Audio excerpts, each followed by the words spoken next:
최정민의 건강한 인생. 구독자 여러분 안녕하십니까? 오늘도 가진 것이 적어도 행복한 인생, 최정민의 건강한 인생에 구독자 여러분들의 건강과 행복을 기원하며 방송을 준비했습니다. 오늘은 환절기에 특별히 잘 걸린다는 대상포진, 대상포진의 그 원인과 대책에 대해서 알아보는 시간을 갖도록 하겠습니다. 영상 끝까지 시청해 주시고 행복 가득 기쁨 가득 받아가시기 바랍니다.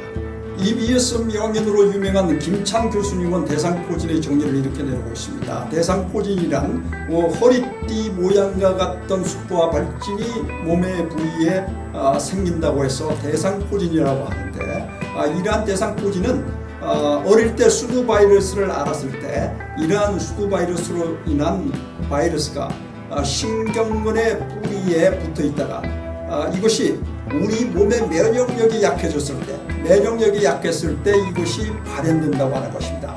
여기서 우리가 신경근의 장복해 있다는 부분하고 면역력이 떨어졌을 때 발병한다는 것에 포커스를 맞춰서 생각해 볼 필요가 있겠습니다. 그런데 이런 대상포진은 어떤 후유증이 있느냐면은 이것이 보통 통상 한 일주일 내로 치유가 됩니다만은 이것이 치유되지 못하고 한 달 이상 가게 되면 신경통으로 비화하게 되는데, 이 신경통으로 비화하게 되면 진통제를 맞아도 해결이 되지 않는 그야말로 극심한 통증이 수반된다고 합니다.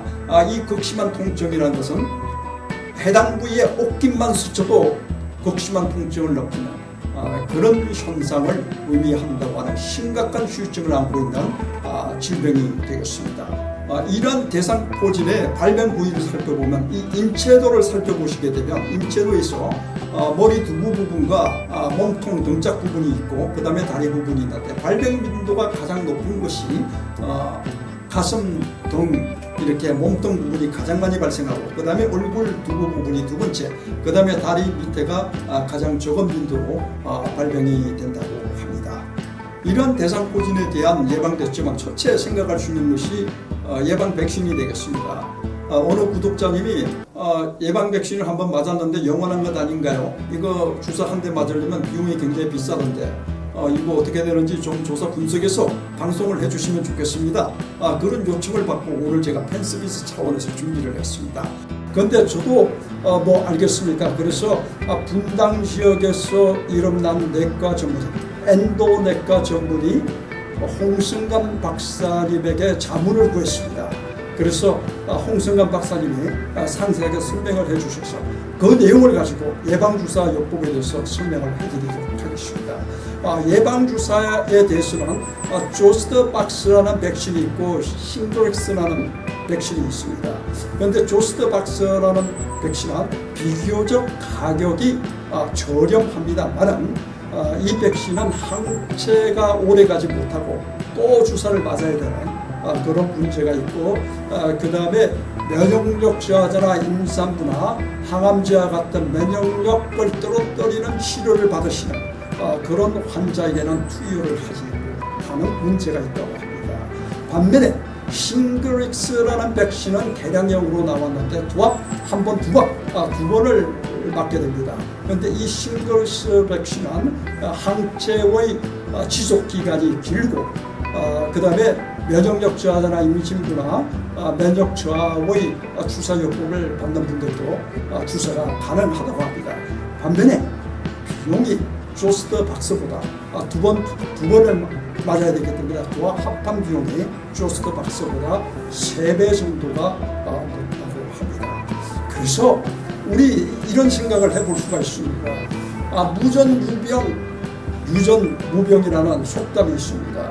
그래서 우리 50대 이후에 신중년들이 잘 걸린다고 하는데, 그리고 면역력 저하자들, 면역력이 약하고 또 항암 치료를 받는 사람들이 발병 비율이 높을 수밖에 없는데, 이런 분들에게 국가기관이 뭐 예방주사에 대한 바우처 제도라도 만들어서 서비스를 해주면 얼마나 좋을까 하는 생각을 해봅니다.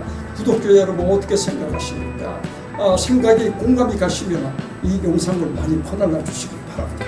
그 다음에 예방대책은 원인을 알고 대책을 수립하는데요. 제가 아까 대상포진이 정리해서 면역력 저하자에게는 면역력이 떨어졌을 때 나타난다고 하는 점은 유의하자고 했습니다. 바로 이 대목이 되겠습니다.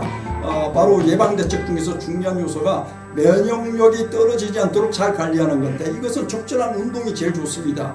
환절기에 잘 걸리니까 환절기에 제철 운동을 많이 하시면 황토 맨발 걷기를 한다든지 단풍 구경을 가면서 숲길을 걷는다든지 이런 제철 운동을 열심히 하시게 되면 적절한 운동을 해서 면역력 NK세포를 활성화시킬 수가 있고, 그 다음에 건전한 식생활이 중요합니다. 건전한 식생활이란 여기서 항산화 성분이 많은 식품을 섭취하면 좋습니다. 표고버섯과 같은 항산화 성분이 많은 식품과 그 다음에 레몬과 같은 비타민C가 많은 식품을 섭취하면 좋겠습니다. 그리고 비타민C는 늘 정제를 통해서 이렇게 복용하는 것도 큰 도움이 되실 수 있을 것 같습니다.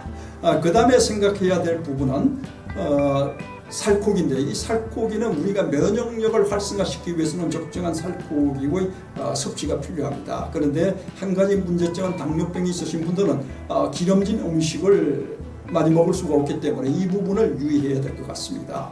그래서 이제 천연 발효 식초 같은 경우, 와인 식초와 같은 천연 발효 식초를 생수에 타서 음용을 하신다든지 우유에 타서 요구르트로 만들어 드시는 방법이 있는데, 이것은 식후에 드시게 되면 상당한 그 소화 효소 작용을 해서 소화를 촉진하는 역할을 합니다. 분해하는 역할을 하기 때문에 이런 각도에서 와인 식초와 같은 천연 발효 식초를 활용하시는 것도 좋은 방법이 팁이 될 수가 있습니다. 방송 내용을 종합해 보면 결국은 대상포진을 예방하기 위해서는 예방주사요법도 요법이지만 우리가 면역력이 떨어지지 않도록 잘 관리를 해나가야 되겠습니다. 항암 치료를 받고 계신 분들 많이 안타깝습니다. 이런 분들에게 하루속히 대상포진에 대한 바우처 제도 시행되면 얼마나 좋겠습니까? 그리고 몸을 움직일 수 있는 한 열심히 움직여서 활동력을 높여주시고 건전한 식생활을 통해서 면역력을 높임으로써 우리 대상포진 걸리지 않고 건강하게 행복하게 살아갈 수 있었으면 좋겠습니다. 구독자 여러분, 최정민의 건강한 인상은 늘 구독자 여러분들의 건강과 행복을 기원합니다. 그럼 일주일에 다시 뵙겠습니다. 감사합니다. 영차!